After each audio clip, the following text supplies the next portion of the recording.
ब्रह्मचर्य के बिना जीवन मृत है, मृत जीवन। ब्रह्मचर्य अमृत है। मन, वाणी, शरीर बड़ा भारी इनका साधना में योग है। अष्ट प्रकार के मैथुनों का सर्वथा त्यागी ही ब्रह्मचारी कहा जाता है। पूज्यपाद श्री उड़िया बाबा जी महाराज, मूर्तिमान ब्रह्म, ब्रह्मचर्य ही महान सामर्थ्य, परम पुरुषार्थ, भगवत प्राप्ति का प्रबल साधन है। परम सुख का, परम शांति का, परम स्मृति का, महान धृति का ये प्रधान साधन ब्रह्मचर्य है। जो इस साधन से हीन है वो मृत हैं। खुद देख ले, स्मृति काम नहीं, शरीर में विशेष रजोगुण का प्रभाव, भोग वासना से जलता हुआ हृदय, छल कपट, आगे चलकर शरीर पीड़ा से युक्त हो जाना, बुझा बुझा स्वभाव रहना, हृदय में एक विशेष चिंता, कल्पनात्मक भय, विषाद और पशुवत आचरण, ब्रह्मचर्यहीन जीवन। जो ब्रह्मचर्य धारण करना चाहे, भगवत मार्ग में जो चलते हैं उनके लिए तो है ही, पर जो भी परम सुख, परम आनंद और लोक में उन्नति, परलोक में परम पद, उसे ब्रह्मचर्य अवश्य धारण करना चाहिए। वैरागी के लिए नैष्ठिक ब्रह्मचर्य, आजीवन ब्रह्मचर्य। प्रवृत्ति गृहस्थ मार्ग के लिए संयम पूर्वक ब्रह्मचर्य का बर्ताव करना।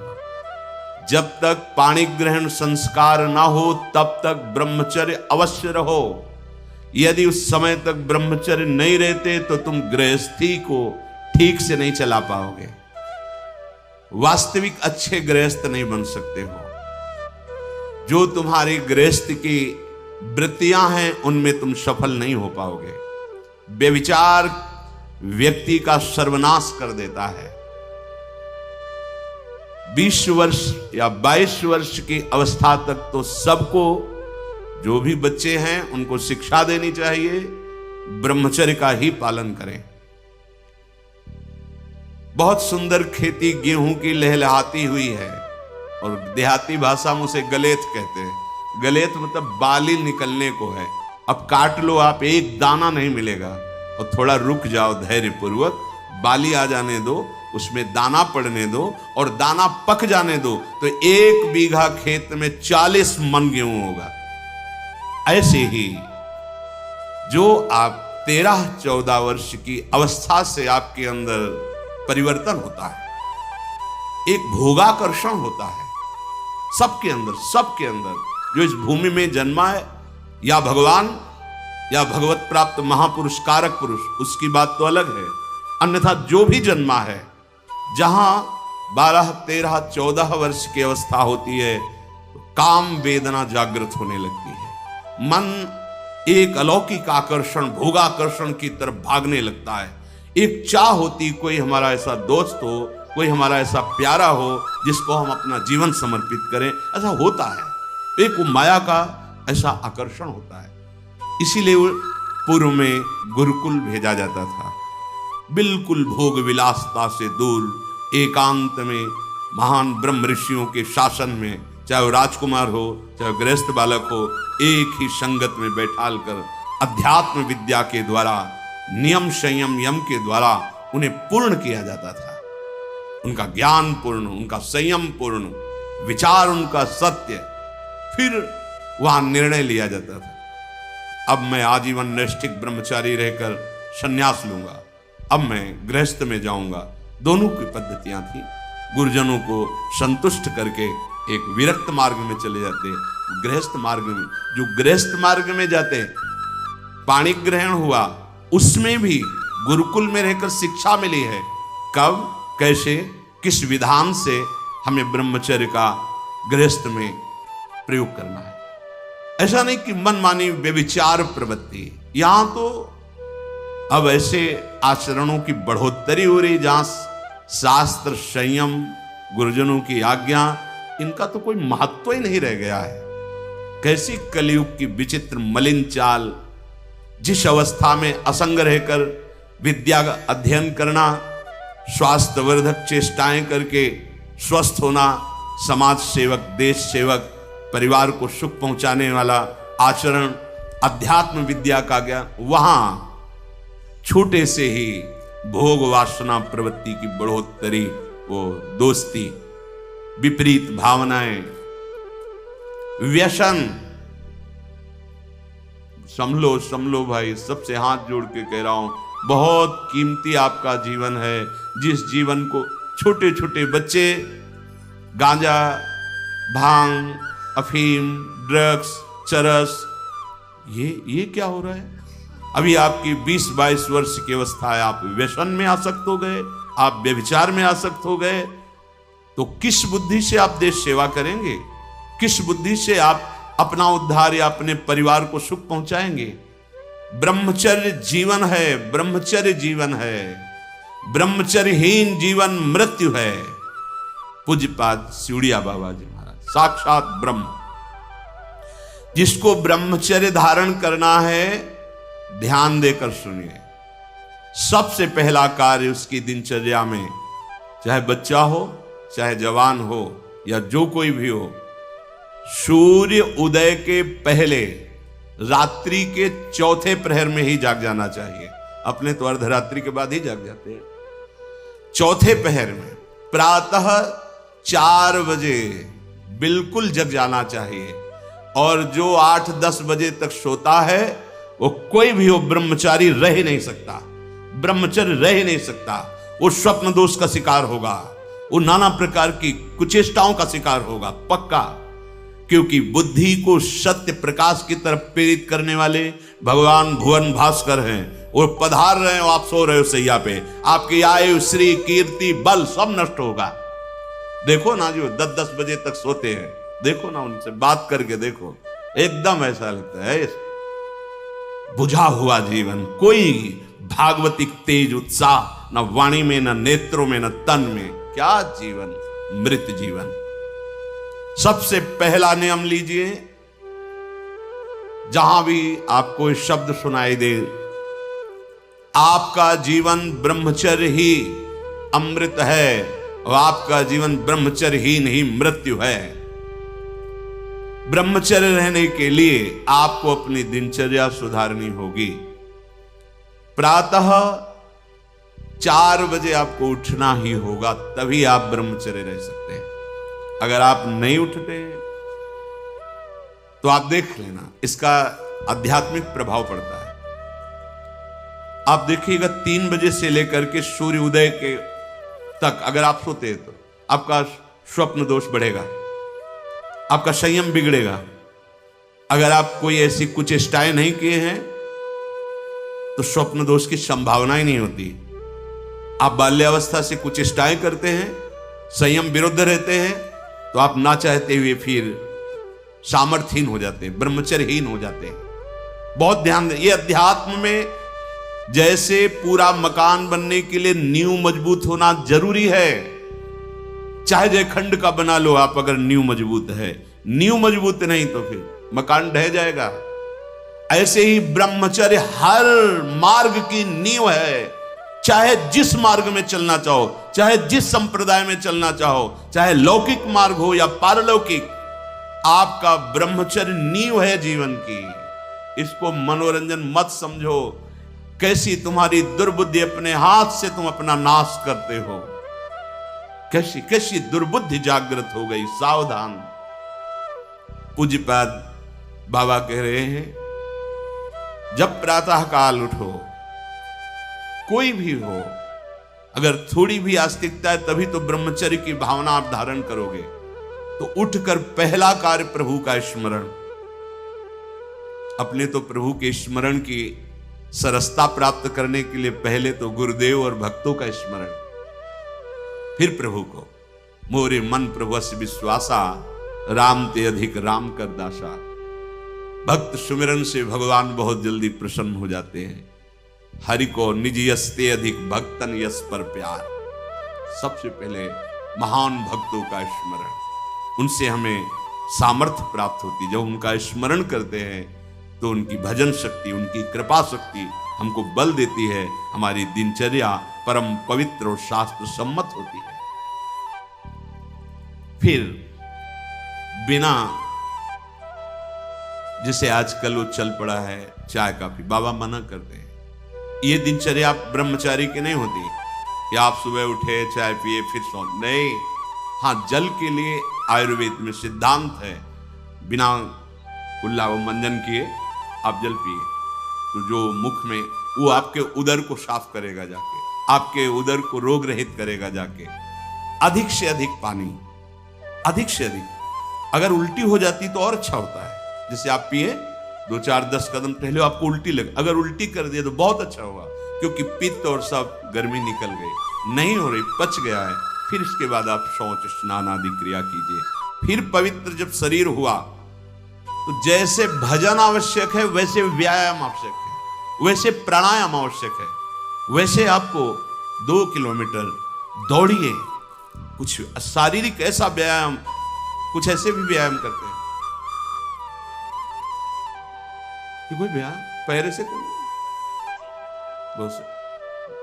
ये कोई व्यायाम का मतलब पसीना निकले शरीर से, आपके शरीर को 1-2 किलोमीटर दौड़िए। अच्छा, बाहर दौड़ने का नहीं तो जगह जगह ऐसी सुविधाएं आजकल हो गई हो, ट्रेडमिल, हाँ उसमें, और ऐसे कुछ साधन है जिससे करिए। ये भजन है। अगर शरीर स्वस्थ है, पुष्ट है, तो आप भगवत सेवा, देश सेवा सब कर सकते हैं। व्यायाम और जैसे भजन आवश्यक। अगर तुम्हें व्यायाम ही करना है, तुम जवान हो और 3-4 खंड की सीढ़ी, तो नीचे आओ, नीचे से ऊपर 11 बार उतरो, दौड़ो, अभी व्यायाम हो जाएगा। नीचे सीढ़ी से शुरू करो और ऊपर तक जाओ, फिर नीचे आओ, फिर ऊपर 11 बार कर लो, देखो पसीना आ जाएगा, दौड़ो। ब्रह्मचारी बनना है तो ब्रह्मचर्य पचाने के लिए भी तो चाहिए ना। अब आधा घंटा पद्मासन, 30 मिनट कोई बहुत नहीं होता। बैठ करके आप प्राणायाम, अनुलोम विलोम, जो भी, जो आजकल शिक्षाएं भी दी जाती है इसकी, आप उसको कीजिए। आसन पे बैठिए, आपका शरीर स्वस्थ रहेगा। फिर अगर आप विद्यार्थी हैं तो जैसे हम शास्त्र स्वाध्याय करते हैं उसी भावना से आप विद्या, आप देखो अगर स्मृति आपकी प्रवीण ना हो तो बताना, और आहार आपका सात्विक हो। छोटे छोटे बच्चे, चाय काफी, ये अवस्था है बच्चों की, चाय काफी के, अब 50-60 की अवस्था हो गई, शरीर बहुत, वो ठीक है। ऑफिस में बहुत काम पड़ रहा है, वो थोड़ा ठीक है। अब नए नए बच्चे हैं और चाय काफी और ये व्यसन, भला ब्रह्मचर्य रह पाओगे? वैसे रह जाता है। परम पवित्र विचार वाला, परम पवित्र आहार वाला, परम पवित्र जब आपकी चेष्टाएं, तब इस महान शक्ति को धारण किया जाता है। ऐसे थोड़ी होता है। बड़े बड़े महापुरुषों से मिल मिलकर, रो रो कर प्रार्थना करके आप बताइए, उपाय बताइए, जिससे हम अपने साधन संयम को नियमित संयम में रख सके, ऐसे भाव से चल सके। आपको तो बिना किसी प्रयास के सुनने को मिल रहा है महापुरुषों की बातें। बिल्कुल समझ, आप रह के देखिएगा, एक नवीन उत्साह। और हारिएगा नहीं। आपने यदि गलत संस्कार बना लिए तो हारिए मत। कुछ समय तक बिना चाहे वो अभ्यास आपको गिराएगा, लेकिन आप बिल्कुल नियम संयम में दृढ़ रहिए, धीरे धीरे शांत हो जाएगा। ये आप धीरे धीरे शांत हो जाएगा। अब आपकी दिनचर्या में 2 प्रकार के ब्रह्मचर्य, एक आजीवन ब्रह्मचर्य, तो वैरागी का तो आजीवन ब्रह्मचर्य होता है। जो प्रवृत्ति गृहस्थ मार्ग में, उनका संयम का होता है। शास्त्र संयम के अनुसार बर्ताव करे तो उसका जीवन बड़ा सुखमय जाएगा। केवल मन के अनुसार चलने पर कि आप गृहस्थ हैं तो आपके लिए छूट नहीं। देखो, परम ब्रह्मचारी भीष्म जी अपहरण करके स्वयंवर में जीत कर जबरदस्ती राजकुमारी, वो एक राजधर्म है, मैं ले जा रहा हूं राजकुमारियों को महाराज विचित्रवीर के लिए हस्तिनापुर के सिंहासन पर आरूढ़ है, जिसकी ताकत हो छोड़ा, वो राजाओं का है। अंबा ने तो अस्वीकार कर दिया कि या तो आपने अपहरण किया, आप स्वीकार कीजिए, नहीं तो मैं हूं। दो जो अब वो संयम को भूल गए। महाभारत प्रसंग में है, राजा क्षमा रोग हो गया और मृत्यु को प्राप्त हो गए। बहुत सावधानी। ऐसा नहीं कि आप गृहस्थ में हो तो आप ये कोई आपके लिए धर्म नहीं है। धर्म संतानोत्पत्ति, भगवान की सृष्टि पूजा के लिए, वो भी संयम भगवत भाव में स्थित रहते हुए। ये मनुष्य जीवन ऐसे बर्बाद करने के लिए नहीं मिला है मनमानी आचरण। यदि सत्संग नहीं सुनते, शास्त्र स्वाध्याय नहीं है, आस्तिकता नहीं है, तो चाहे स्त्री शरीर चाहे पुरुष शरीर पशुता रहती है। क्या जीवन है? आजीवन ब्रह्मचर्य पालन करने की जिसकी इच्छा है, नैष्ठिक ब्रह्मचर्य, उसको किसी भी प्रकार से इन अष्ट मैथुनों का स्पर्श नहीं करना चाहिए, संयोग नहीं होने देना चाहिए। और जो गृहस्थ में भी, तो वो भी सावधान, पानी ग्रहण जिससे किया है वो भी समय मर्यादा के अनुसार। अष्ट प्रकार के ये मैथुन है। पहला, जब हम कोई गंदी बातें सुनते हैं, गंदी बातें देखते हैं, तब हमारे अंदर गंदी बातों का चिंतन होता है, फिर संकल्प बनता है। पहला, जो हम देखते हैं उस पे सुधार करो, जो हम सुनते हैं उस पर देखो। कोई ऐसी बात तो नहीं सुन रहे जो हमारे अंदर काम जागृत कर दे, कोई ऐसा दृश्य तो नहीं देख रहे जो हमारे अंदर काम जागृत कर दे, कहीं हम ऐसी कोई बातें तो नहीं बोल रहे हैं जो काम उत्तेजना प्रकट कर दे। तीन बातें। पहला, ध्यान दीजिए, इसी से भोग संकल्प बनता है। पहला, भोग संकल्प त्यागी। वो बनता कैसे? प्रधान बात, आपको ऐसा कोई दृश्य नहीं देखना जिससे आपके अंदर कामोत्तेजना जागृत, इसका प्रभाव पड़ता है। अभी आप कोई ऐसी बात करुणा की सुने तो आपको रोना आ जाएगा, आप कोई ऐसा दृश्य देखें तो आपका हृदय पिघल जाएगा, आप वाणी से कोई ऐसी करुणा की बात कर आपको रोना आ जाएगा। अर्थात आपके देखने, सुनने और बोलने का प्रभाव हृदय पर पड़ता है। यदि आपका देखना, सुनना और बोलना गंदा है, गंदे का भाव आप समझ रहे होंगे, कामोत्तेजना बढ़ाना वाला है, बेकार की बातें केवल ब्रह्मचर्य की होंगी, तुम ब्रह्मचारी रह ही नहीं सकते। आप देखो गंदी बातें, सुनो गंदी बातें, बोलो गंदी बातें, और आप ब्रह्मचारी रह सको, सवाल ही नहीं उठता। जैसे आप गंदी बात देख रहे हैं, सुन रहे हैं, आप कोई चेष्टा नहीं कर रहे, तो भी आप ब्रह्मचारी नहीं रह पाओगे। वर्णन हुआ है शास्त्रों में, एक मनोवाह नाम की नाड़ी है पूरे शरीर में, ऐसा कहीं जैसे पित्त की थैली होती है, ऐसी कोई ब्रह्मचर्य वाली थैली नहीं है। ये यहां है, हर नस नाड़ी में वो व्याप्त है सप्तम धातु। मनोवाह नाड़ी, जो ही आपका चिंतन विकारात्मक हुआ, वो नाड़ी घसीटती पूरे शरीर से उस सप्तम धातु को, और वो घसीट लिया, आपने क्रिया की या नहीं की, आपका चिंतन बिगड़ा हो गया, वो किसी न किसी बहाने से लघु शंका में, स्वप्न में, कैसे भी बाहर हो जाएगा, वो नहीं रुकेगा। संकल्प रहित, भोग संकल्प रहित हृदय कब होगा? जब आपका देखना, सुनना और बोलना पवित्र होगा। बहुत सावधान। आज सावधान होना तो बहुत ही कठिन है, क्योंकि मोबाइल है।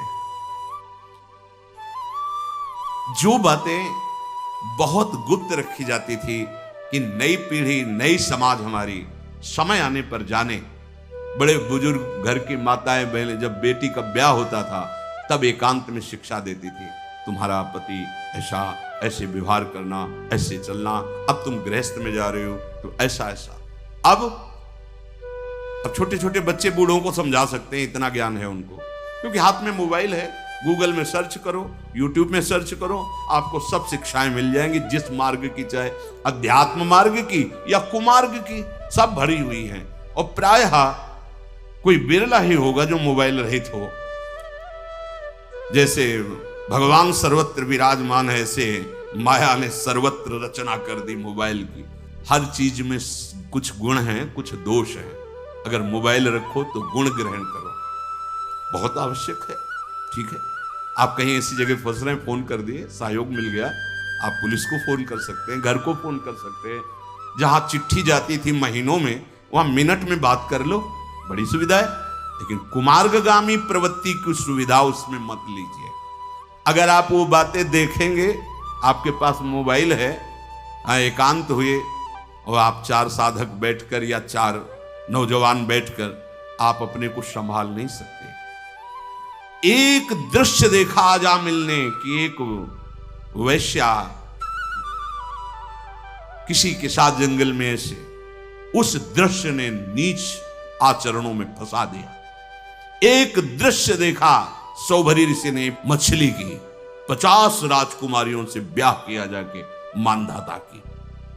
दृश्य ही देखने मात्र से भ्रष्ट हो जाना होता है, फिर आप उसको तो सर्च करके इच्छा करके देख रहे हैं। हाथ जोड़कर प्रार्थना है, इस आग से बचो। ये आग तुम्हारे सुकृतों का नाश करके, तुम्हारी जीवनी शक्ति का नाश करके तुम्हें ऐसे चिंता, शोक, ऐसे दुख में फंसा देगी, फिर नहीं निकल पाओगे। त्यागात् शान्तिरनन्तरम, भगवान ने कहा। भोग के बाद शांति नहीं, तृष्णा पैदा होती है। भोग के बाद शांति नहीं मिलती है।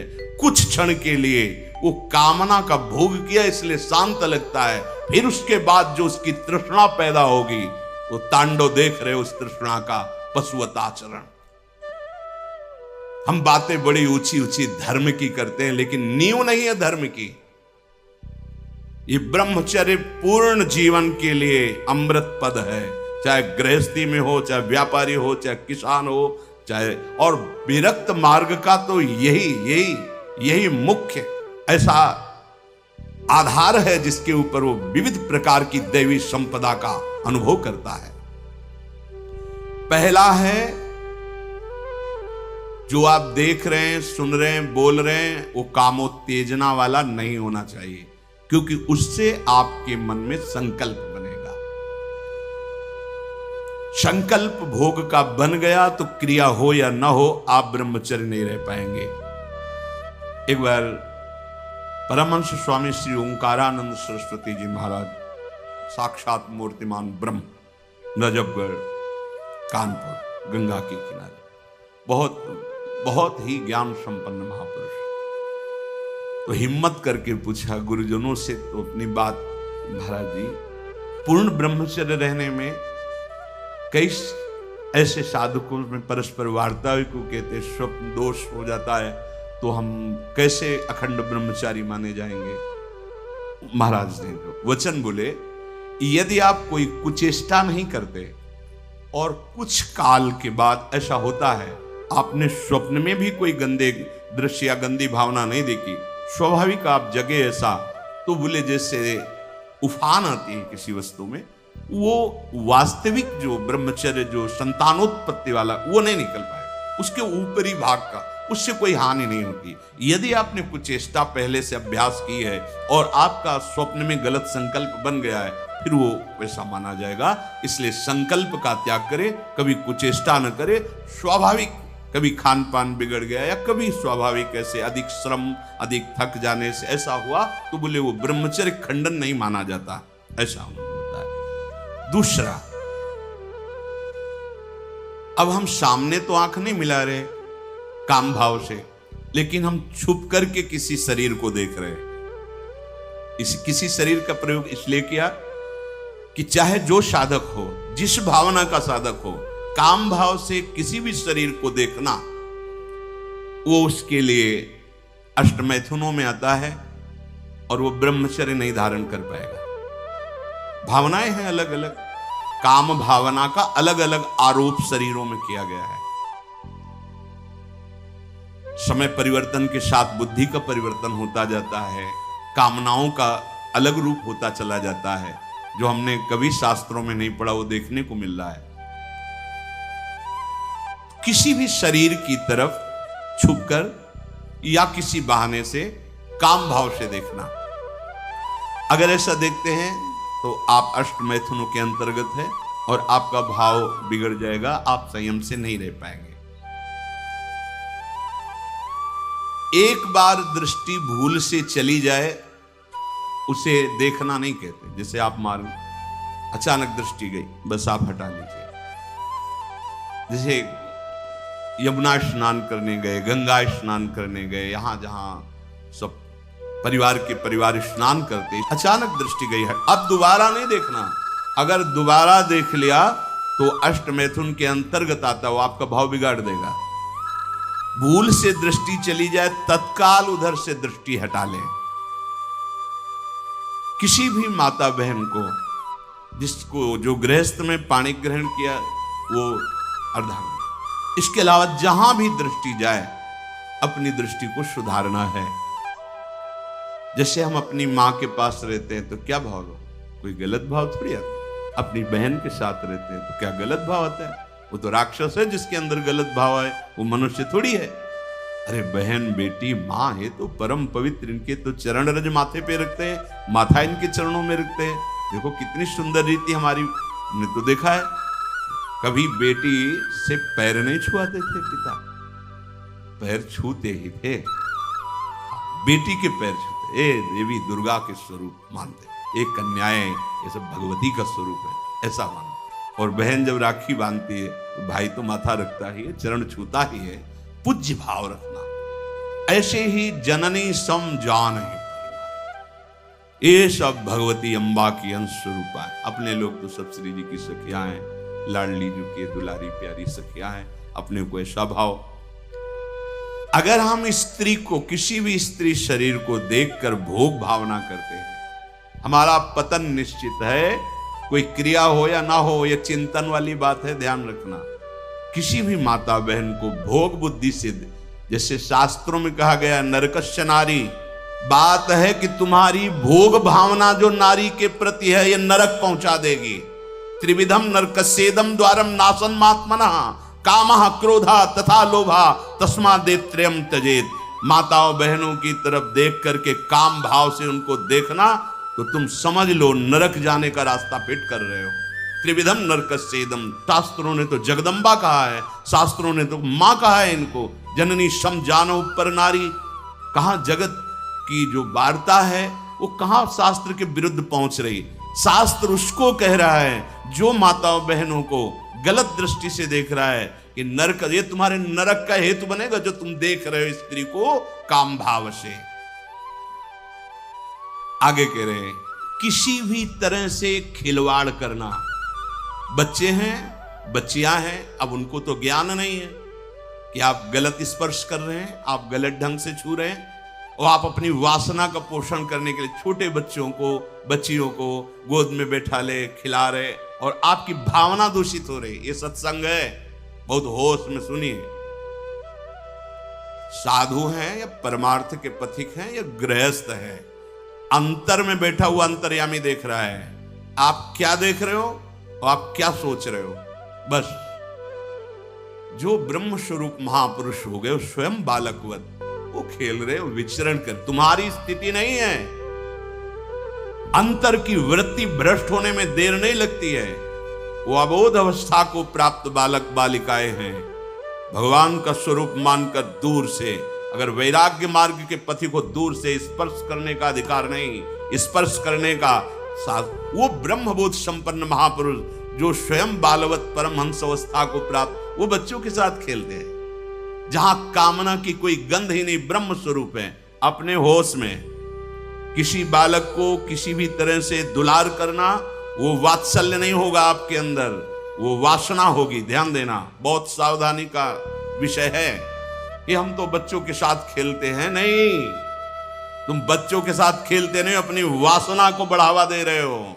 उपासक उपासना का बढ़ावा करता है। दूर से देखो, चरणों में प्रणाम करो, मेरे लाडली लाल इन्हीं बच्चों में खेल रहे, प्रणाम किया निकल गए। ऐसा किसी भी तरह से स्पर्श करने का अधिकार नहीं है। वो महापुरुष जो भगवत प्राप्त है, वो खुद वैसे धूल दूषित उनके साथ खेल रहे, उनकी क्षमता हमारे हृदय में नहीं जागृत है, चूक हो जाएगी। बहुत सावधानी का। एकांत में किसी भी तरह का व्यवहार करना विपरीत शरीर से, काम चेष्टा नहीं कर रहे, पर हंसी मजाक, छूना, खेलना, बातें करना, वो आपको भ्रष्ट कर देगा। सावधान। विपरीत आकर्षण जहां आपका काम भाव बन सकता है, एकांत में नहीं। व्यवहार करने के लिए जिनको सेवाएं मिली हैं 2-3 एक साथ, तब व्यवहार कीजिए। अकेले वार्ता करने वाला अपराधी माना जाएगा। क्यों? अकेले वार्ता में माना आप दूषित नहीं, लेकिन दूसरे की दृष्टि भावना दूषित हो सकती है कि ये स्त्री शरीर और ये पुरुष शरीर, कहीं कोई ऐसा तो नहीं, तो आपने गलती नहीं की, लेकिन आपके आचरण ने दूसरे की श्रद्धा बिगाड़ दी। नहीं, आपको ऐसा भी आचरण नहीं करना कि दूसरे की श्रद्धा में भी दोष आवे, क्योंकि आपका आचरण ही दूसरे के ऊपर प्रभाव डालने वाला है। एकांत में कोई भी ऐसी हंसी मजाक चेष्टा विनोद, भले भागवतिक हो, लेकिन विपरीत शरीर जिसमें काम भावना होती, नहीं करना चाहिए। समाज में बहुत सावधानी पूर्वक व्यवहार करना चाहिए। एकांत में किसी भी ऐसे विपरीत शरीर का ऐसे हंसी मजाक करते हुए स्पर्श करने से भावना में काम प्रभाव जागृत हो जाता है। बलवान इंद्री ग्रामो विद्वानमपि करसति, साधारण की तो बात जाने दो। किसी भी जीव को मैथुन करते हुए एकाग्रता पूर्वक देखना, मानो कोई पशु पक्षी आदि ऐसे मैथुन धर्म से अचानक दृष्टि गई, राधा राधा राधा, अगर आपने एकाग्रता पूर्वक देखा तो ये दृश्य आपको भ्रष्ट कर देगा। फिर मोबाइल में देखने वाली तो बात ही जाने दो। अचानक दृष्टि गई किसी पशु पक्षी आदि में, राधा राधा, अपनी दृष्टि नीचे की चल दिए। अगर उसका चिंतन बना, उसको एकाग्रता पूर्वक देखे तो कुछ क्रिया नहीं होगी। मनोवाह नाड़ी इतनी सामर्थ्यशाली, जहां चिंतन हुआ काम का, वो पूरे शरीर से सप्तम धातु को, ब्रह्मचर्य आपका क्षीण हो जाएगा। बहुत सावधानी की जरूरत। वीर्य, प्राण, मन, इन तीनों का परस्पर घनिष्ठ संबंध है। एक भी स्थिर हो जाए तो तीनों स्थिर हो जाएंगे। ब्रह्मचर्य ठीक, मन एकाग्र और प्राण सूक्ष्म। सूक्ष्म प्राणों के द्वारा ही परम योग को प्राप्त किया जाता है। स्थूल प्राण, बहुत खाना, बहुत चर्बी बढ़ाना, ये साधन हो पाएगा? शाम ऐसे आटा लगा दिया जाए, उड़े ना। श्वास प्रश्वास चल रही, उस आटे पर धक्का भी नहीं लगना चाहिए, तब समझना चाहिए कि प्राणवायु सूक्ष्म हो रही। इन बातों का कोई ध्यान ही नहीं हो रहा, बस मनमानी आचरण। बहुत इतना खा लिया और उसी को पचाने में पूरी शक्ति लग गई। भजन और एकाग्रता और इंद्रिय संयम तो बात जाने, इतना पा लिया। वीर, प्राण, मन, तीनों का परस्पर घनिष्ठ संबंध है और उपासना में तीनों का बहुत बड़ा योगदान है। प्राण सूक्ष्म, देखो नाम जब आप श्वास लेते हैं आराम से और नाम चल रहा है, फिर श्वास आराम से, नाम चल रहा है। अब स्थूल प्राण है, बैठे हो, सुनाई दे रही आवाज प्राणवायु, सांप की सी फुसकार निकल रही। आप साधक हैं, आप उपासक, इतने स्थूल प्राण, तो आप मंत्र कहां चला पा रहे हैं? इसका मतलब मंत्र नहीं चल रहा। आराम, शांत। प्राण जिसका ब्रह्मचर्य ठीक है, बिना प्राणायाम के भी वो सूक्ष्म हो जाएगा। जिसका प्राण सूक्ष्म है, ब्रह्मचर्य ठीक है, मन को एकाग्र करने के लिए ज्यादा श्रम नहीं करना पड़ता। ये तीनों एक तार जुड़े हुए हैं। ब्रह्मचर्य ठीक नहीं, मन भयानक चंचल बदमाश होता चला जाएगा, गंदी से गंदी बात पेश करेगा आपके सामने, गंदे से गंदे आचरण करेगा, भूल जाएगा कि हम मनुष्य हैं, पशुवत आचरण में उतार देगा। ब्रह्मचर्य, प्राण, मन, तीनों का परस्पर बहुत घनिष्ठ संबंध है।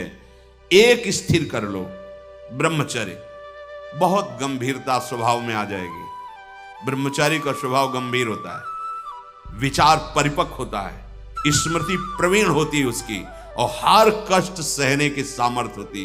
गर्मी, सर्दी, बरसात, पीड़ा, अपमान, निंदा, वो महान शीतलता अंदर प्रदान करता है। मस्ती एक रहती है, और कहीं निरंतर भजन और ब्रह्मचर्य, फिर क्या दुर्लभ रह गया संसार में उसके लिए।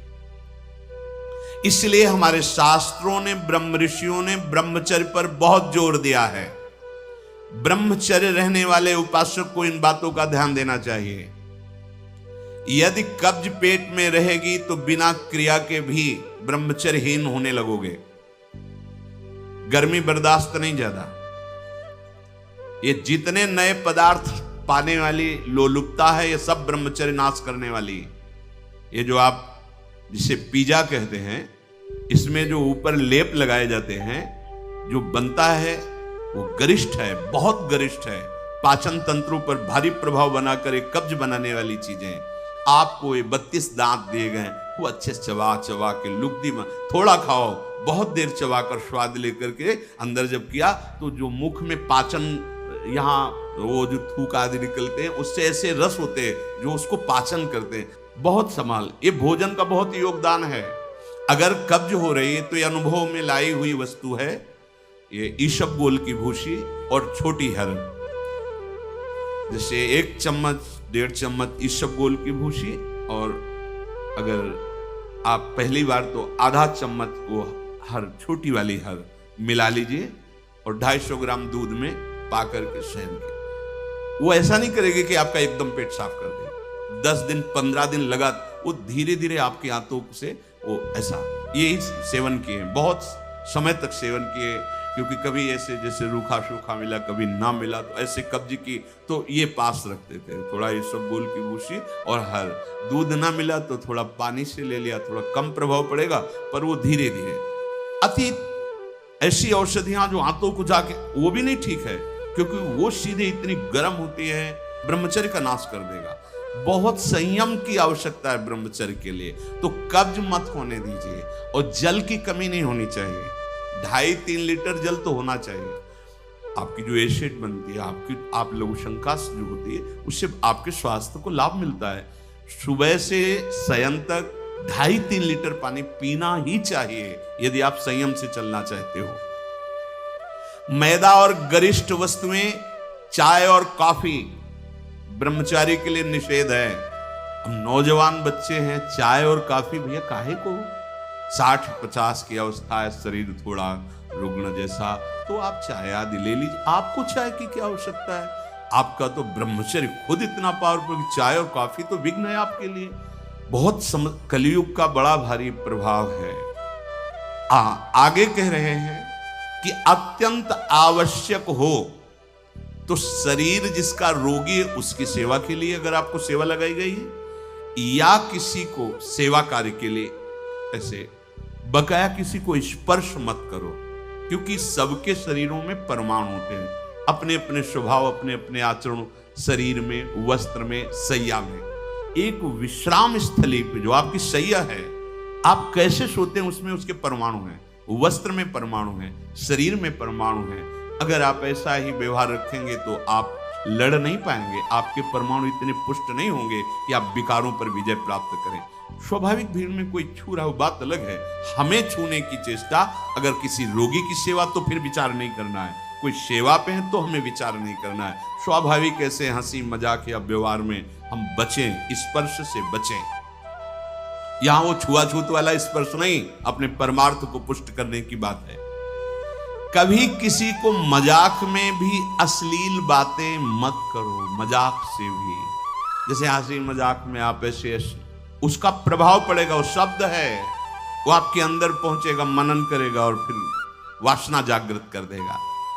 आप कोई ऐसे कपड़े बनावटी मत पहनो, आप अपने शरीर की वेशभूषा ऐसी मत बनाओ, आप ऐसे शौकीनी प्रकट मत करो जिससे तुम्हारा शरीराभिमान पुष्ट हो, इससे काम बढ़ेगा, इससे वासना बढ़ेगी। बाबा कह रहे हैं कि ऐसे कपड़े, ऐसी सजावट, ऐसी बनावट, ऐसे लेपों के लगाने से शरीराभिमान पुष्ट होता है और आपकी काम वासना बढ़ती है। शरीर मन बुद्धि किसी की भी उन्नति नहीं होती जो शरीर सजाने में, शरीर के, उससे सब बिगड़ जाता है। देहाभिमान, देह भाव पुष्ट होता है, देह भाव पुष्टता में ही सारे विकार अपना राज्य करते हैं। बहुत सावधानी की जरूरत है, बहुत सावधानी। बड़ा पवित्र वेश, पवित्र वस्त्र पहनो, सावधानी पूर्वक चलो, इससे कोई वीआईपी पना प्रकट नहीं होता। इससे आपकी मन की, आपकी बुद्धि की, आपकी चित्त की दशा गलत मार्ग में चली जाएगी, क्योंकि शरीर भाव आप पुष्ट कर रहे हैं, शरीर को दिखाना, शरीर का सजा। हम ये नहीं कहते कि आप बाबा जी बन जाओ, आप सब पूरे मुख में रज लगाओ, ये तो हम लोगों के लिए, पर आप उचित ऐसी सभ्य पोशाक हमारे देश की रही है, बड़ी मर्यादापूर्ण रही है, आप उस पर ध्यान दीजिएगा। क्योंकि आप ऐसे जैसे शरीर सजाना से, इससे आपको दुख मिलेगा, आपका मन वासना में हो जाएगा, आपकी भावनाएं दूषित हो जाएंगी। संत समागम तो शरीर राग नष्ट करने के लिए, परमानंद आप भजन करो, देखो आपको ऐसा सौंदर्य प्राप्त होगा, अंदर आपका ऐसा सुंदर रूप होगा।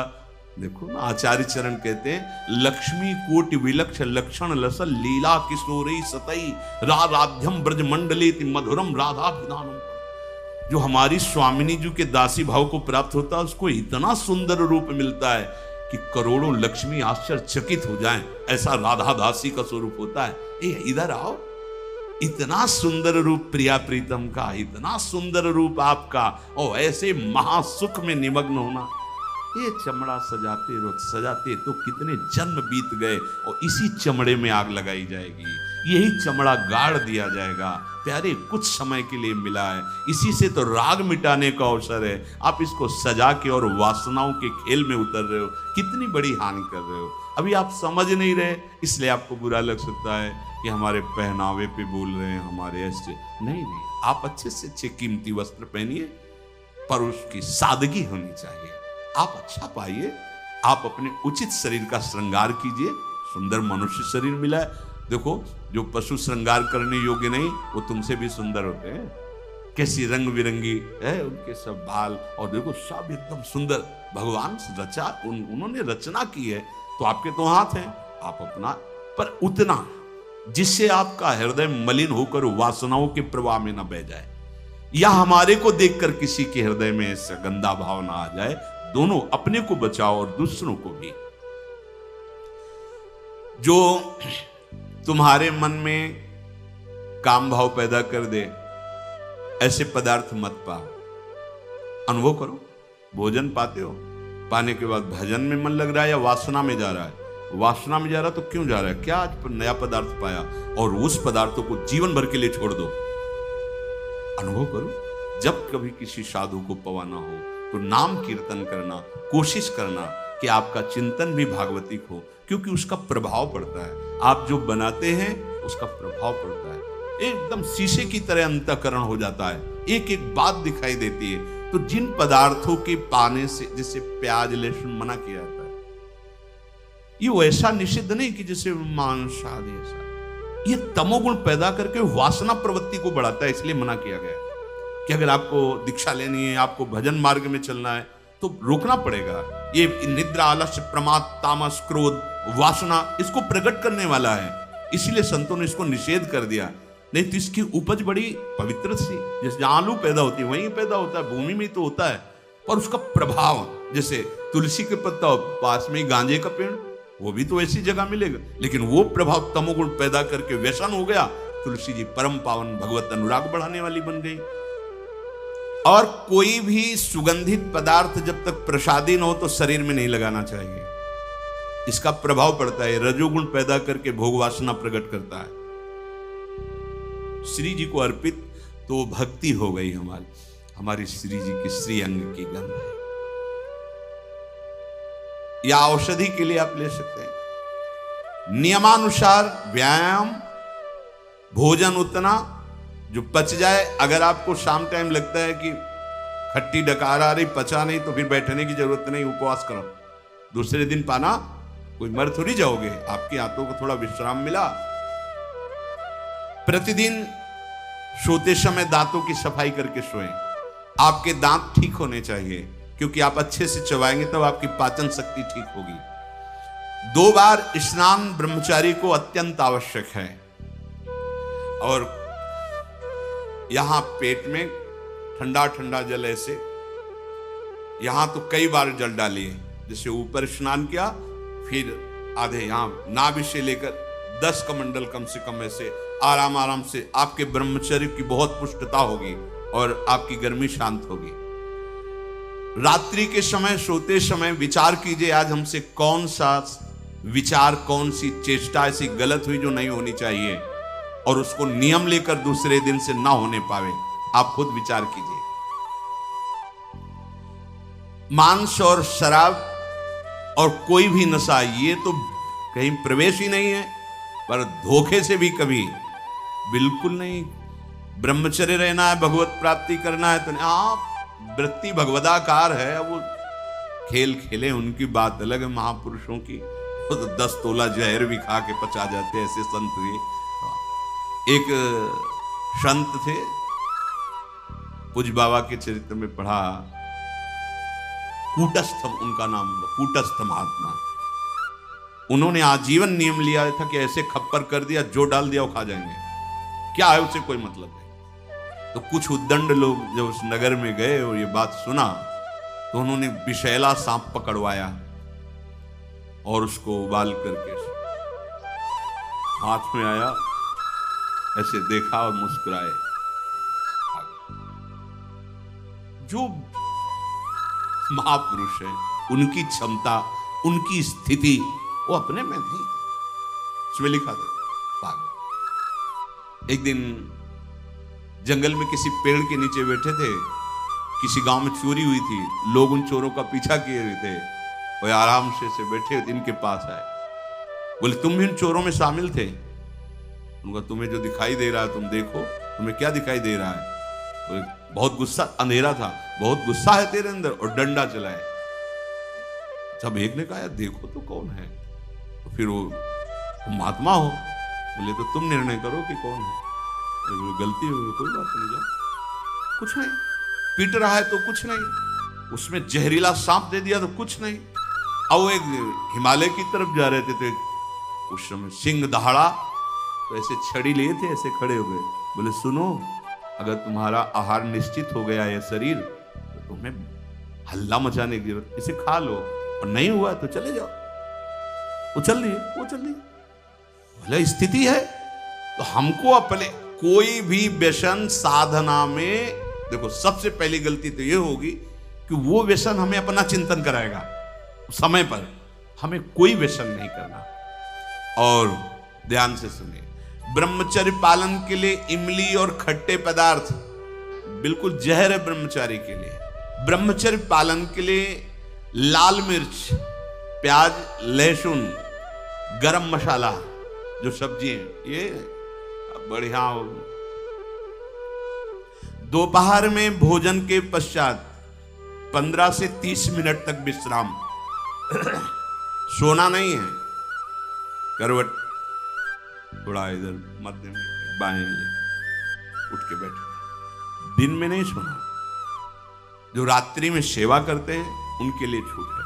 अब रात्रि में बंगला बना रहे हैं श्री जी का, या जो सेवा परायण है, जिनका सीधा अखंड नाम कीर्तन हो रहा, रात्रि में ही कीर्तन है, दिन में सोना नहीं, रात्रि में कीर्तन करना है, तो चल कैसे पाएंगे? वो दिन में सो लें। सायंकाल के समय भोजन निषेध है, संध्या का समय हो रहा हो, भोजन निषेध है, शास्त्र स्वाध्याय निषेध है, उस समय कीर्तन, नाम जप आदि। और रात्रि में भोजन पाने के 30 मिनट भ्रमण करें, भोजन पाने के बाद घूमिए, फिर शयन कीजिए। अगर ब्रह्मचर्य रहना है, नहीं सब खा पी के और दूध पी के फिर सो गए, फिर नहीं ठीक रहेगा। दिन में उपासक को कभी नहीं सोना चाहिए, ये छूट उसके लिए जो रात्रि में सेवा परायण है, जगते हैं। यदि रात में आपको जगना पड़े तो अपनी नींद पूरी करने के लिए उससे कम समय में काम चला लीजिए। अधिकतर दाईं करवट से सोना ब्रह्मचर्य के लिए लाभदायक रहेगा। सोते समय भगवत चिंतन अत्यंत आवश्यक है। यदि आप सोते समय छूट दे दी तो गलत चिंतन उस समय जरूर होगा, और गलत चिंतन हुआ अगर सो भी गए तो धोखा हो जाएगा, और अगर जगते रहे तो धोखा हो जाएगा। सोने के समय ऐसे सावधान रहो जैसे मरने वाला सावधान रहता है कि अब तो मृत्यु आ रही है, राधा राधा, ऐसे सावधान। जब एकांत कर्म में तो बिल्कुल सावधान। उस समय क्या करते हैं हम लोग, असावधान हो जाते हैं, छूट दे देते हैं। अगर मोबाइल है तो मोबाइल में लग गए, नहीं तो चिंतन मनन वो कहीं ना कहीं भटकाव में आ जाएगा, भटकाव में आ जाएगा, आपसे धोखा हो जाएगा। बहुत सावधान, ये बात मान लीजिए। आपका एकांत परम पवित्र और सावधानी पूर्वक होना चाहिए जब तक नींद ना आए। अपने लोगों ने तो यह अभ्यास किया गुरुजनों की आज्ञा से कि जैसे अब दिनचर्या पूर्ण हुई, अब शयन करने जा रहे हैं तो माला लेके बैठ गए। जब तक ऐसे नहीं हुआ तब तक माला नहीं हटानी। बैठे, जब लगा कि अब बस सो ही जाएंगे, कभी कभी माला छाती में रखे ही सो गए, फिर जगह, फिर शुरू हो गया। भजन नहीं, अगर भजन उस समय एकांत में नहीं करते तो बकवास है, ब्रह्मचारी नहीं बन सकते। बहुत चंचल मन है, किसी न किसी बहाने से आपको धर्म भ्रष्ट करेगा, ब्रह्मचर्य भ्रष्ट करेगा, बहुत सावधान। उपन्यास, अश्लील पुस्तकें, अब बाबा के समय तो मोबाइल नहीं चला था ना, नहीं तो वो भी लिख देते, ये कभी ना पढ़ें, ऐसी कोई बातें ना पढ़े, ऐसे कोई दृश्य ना देखें। ब्रह्मचर्य जो साधना है, इसमें व्यर्थ समय नष्ट करने वाला ब्रह्मचारी नहीं रह सकता। आप अपने कार्य में रत रहिए, कार्य से विलग हैं तो आपका चिंतन ब्रह्मचर्य की पुष्टता के लिए, भगवत चिंतन, महापुरुषों के चरित्रों का चिंतन, इससे आपकी बुद्धि प्रवीण होगी और आपके अंदर जो मनोवासनाएं हैं उनका नाश होगा। फिल्म, सिनेमा, नाटक देखने वाला कभी ब्रह्मचारी बन ही नहीं सकता। अब देख लो भाई, सावधानी पूर्वक। इसलिए ब्रह्मचर्य ये महान साधना की भूमिका है। अपरिग्रह, ये पांचवा है। अपरिग्रह, जितनी तुम्हारी आवश्यकता वास्तविक सेवन के लिए, उतनी वस्तु पर अधिकार रखो। इसके बाद जो भी वस्तु गोविंद ने दी है, परिवार सेवा, जगत सेवा, ऐसा, या आप विरक्त हो, वह उतने अधिकार, जितना वस्त्र, जितने पे सोरे, जितना भोजन। कल क्या मिलेगा ये हमें चिंता नहीं करनी है, हरि गुरु जाने। कल की अगर विरक्त को चिंता है तो वह विरक्त नहीं है, और गृहस्थ को चिंता होनी ही चाहिए कि कल परिवार कैसे चले। गृहस्थ का संग्रह प्रधान और विरक्त का संग्रह रहित जीवन। हरि गुरु जाने कैसे भरण पोषण करेंगे। अपरिग्रह ये बहुत बड़ी सिद्धि है। भोग्य वस्तुओं का अपने लिए संग्रह ना करना और भोगते समय ये ध्यान करना शास्त्र आदेश है कि नहीं। कोई भी वस्तु पदार्थ अगर ऐसे रहा जाए तो कह रहे हैं कि अहिंसा का पालन करने वाले का प्रभाव पड़ता है कि उसके सामने हिंसक वृत्ति वाला भी आ जाए तो दैन्य हो जाएगा, हिंसा वृत्ति नहीं रहेगी। और सत्य का पालन करने वाला वाणी से जो बोल देगा वही हो जाएगा, पक्का पक्का। अगर आप झूठ नहीं बोलते और सत्य का पालन करते हैं तो ठीक वैसा ही हो जाएगा। आस्ते जो इसने कभी किसी चोरी आदि, ये जो अभी पीछे वर्णन हुआ, नहीं करता तो साफ दिव्य रत्न जो चाहेगा उसके अंदर संपत्ति के रूप में जागृत हो जाएगा। जैसा वैभव चाहेगा वैसा वैभव आ जाएगा। और ब्रह्मचर्य का पालन करने से शारीरिक मानसिक दिव्यता प्रकट हो जाती है और महान पराक्रमी संकल्प वाला बन जाता है। संकल्प वाला, भुजदंड भले ऐसे न हो पर उसका संकल्प ऐसा होगा कि जो चाहेगा वो कर सकता है, अध्यात्म बल परिपूर्ण। और अपरिग्रह, वो जन्म जन्मांतर की बातें जानने लगेगा। उसके अंदर ऐसा ज्ञान जागृत हो जाएगा कि भूत भविष्य वर्तमान तीनों काल का, जो केवल धर्म संज्ञक भोगों को भगवत प्राप्ति के लिए भोगता है और अपने लिए भोगों का संग्रह नहीं करता, समाज सेवा, परिवार सेवा, भगवत सेवा भाव, तो उसके अंदर ऐसा ज्ञान जागृत होता है कि जन्म जन्मांतरों की बातों को जान लेता है। ब्रह्मचर्य से सारी सिद्धियां जागृत हो जाती है। इसलिए परमार्थ के पथिक में बड़ी दिव्यता होती है। इन दिव्यताओं का जो आज वर्णन हुआ, इनका मनन करें और भगवत बल से इनको धारण करें। श्री राधा वल्लभ लाल की।